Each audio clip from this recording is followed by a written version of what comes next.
তো hey guys, আশা করি সকলে ভালো আছেন। তো সকলকে আবারও স্বাগতম জানাচ্ছি আমার এক নতুন ভিডিওতে। তো এটা হচ্ছে আমার 365 দিন ভিডিও আপলোডের চ্যালেঞ্জের 34তম দিন আর 34তম ব্লগ। তো আজকে আমি কোথায় আছি হয়তো আপনারা যদি আমার ব্লগ দেখে থাকেন তাহলে বুঝতে পারছেন। তো এখন আমি আছি আমার নতুন রুমে, নতুন ঘরে, নতুন জায়গায়। এটা হচ্ছে আমার রুম।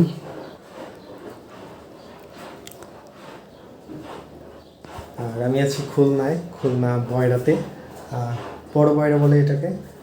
আমি যেখানে জব নিয়েছি তার পিছনে এলাকাতেই এই বাসা ভাড়া নিয়েছি।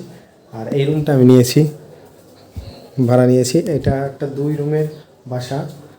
তো আমার একার জন্য 2 রুম নেওয়া পসিবল না, তো এই জন্য আমি অনেক কথা বলে সেখানে 1 রুম নেওয়ার ব্যবস্থা করেছি।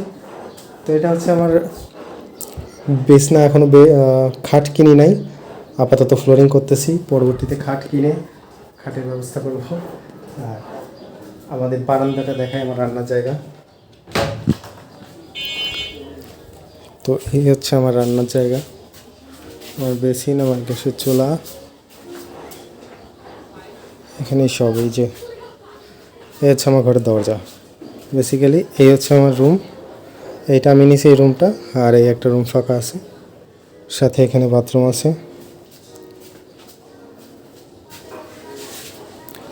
তো 2 দিন একটু প্রেশারের মধ্যে ছিলাম, ঝামেলার মধ্যে ছিলাম।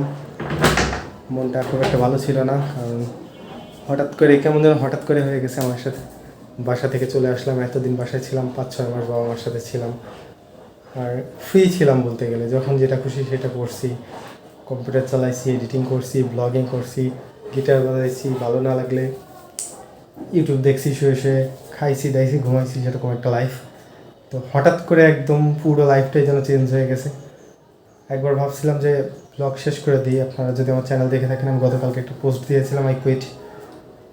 তো ভাবলাম, জানি না কেন আমি আবার শুরু করছি, যে হয়তো লেট করে ফেলেছি, কারণ আজকে সকাল 8টায় আমার ভিডিও পোস্ট হওয়ার কথা, কিন্তু এটা হয়তো রাতে পোস্ট করব। একটু ডিপ্রেশনের মধ্যে ছিলাম সত্যি কথা বলতে। যাই হোক, একা আছি এই রুমটায়, আর একাই থাকার চিন্তা ভাবনা করতেছি, কারণ আমি এখনও গিটারটা আনি নাই আমার কাছে। তো গিটারটা আনলে আমি এখানে গিটার বাজাতে পারবো, ফ্রিভাবে থাকতে পারবো আর কি, এই জন্য একা রুম নেওয়া। আর এই রুমটার ভাড়া কত, 2250 টাকা ভাড়া পড়ছে আমার এই রুমটা। এই রুম মানে এই এক রুম আর কি, কারণ পুরো যে বাড়িটার ভাড়া হচ্ছে 4500 টাকা। আর সেখানে আমি এক রুম নিচ্ছি, এই জন্য আমার 2250 টাকা ভাড়া পড়ছে, প্লাস 100 টাকা পানির বিল দেওয়া লাগবে। আর মিটার আলাদা আছে, মিটার আমি আমার মতো ইউজ করব টাকা ভরে। তো আর নতুন হসপিটাল আমার পিছনেই, জহুরুল হক হসপিটালের নাম। তো গেছি, 2 দিন ডিউটি করছি অলরেডি, মোটামুটি ভালো। আমার একটা ফ্রেন্ড আছে, খুব সাপোর্ট করতেছে আমাকে, না পারলে আমাকে হেল্প করতেছে। কারণ সত্যি কথা বলতে, আমরা বাসায় বসে যেটা ভাবতাম যে আমরা তো কাজ বাজ পারি, তবুও কেন চাকরি হচ্ছে না, কিন্তু আসলে বিষয়টা এমন না। জবে ঢোকার পরে আসলে জিনিসটা রিয়েলাইজ করা যায় যে আমরা যেটা পারি আর একটা জবে নিজের ঘাড়ে যখন সব দায়িত্ব আসে, তখন সেই কাজটা কেমন, আর যেটা আমরা ইন্টারনেটে শিখছি সেই কাজটা কেমন, দুইটা টোটালি আলাদা। তো যাই হোক, এক্সপিরিয়েন্স হচ্ছে, মূলত এক্সপিরিয়েন্সের জন্যই আসা।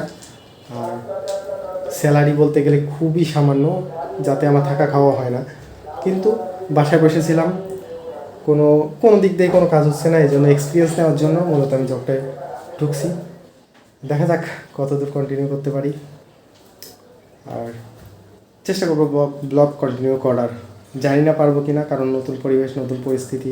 বাসার মতো ওরকম উঠানে বেরোয় ব্লগ করতে পারবো না, ভিডিও করতে পারবো না। তো দেখি কতদূর পারি। তো আপনাদের সাপোর্ট থাকলে আশা করি চালিয়ে যেতে পারবো। তো এখন এই যে আমি ভাত রান্না করছি অলরেডি, আর ভাজি রান্না করব, বাজার করছি, ডিম ভাজবো বা কিছু একটা করবো। তো আপাতত এখানে ভিডিও শেষ করছি গাইস আজকের মতো, কারণ খুব বেশি কিছু দেখানোর মতো আমার আর নাই।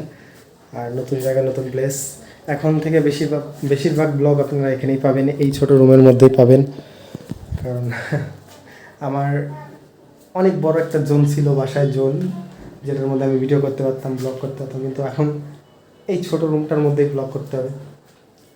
আর নতুন পরিবেশ, সব কিছু মানায় নিতেও কষ্ট হচ্ছে, হবে কিন্তু আশা করি পারবো।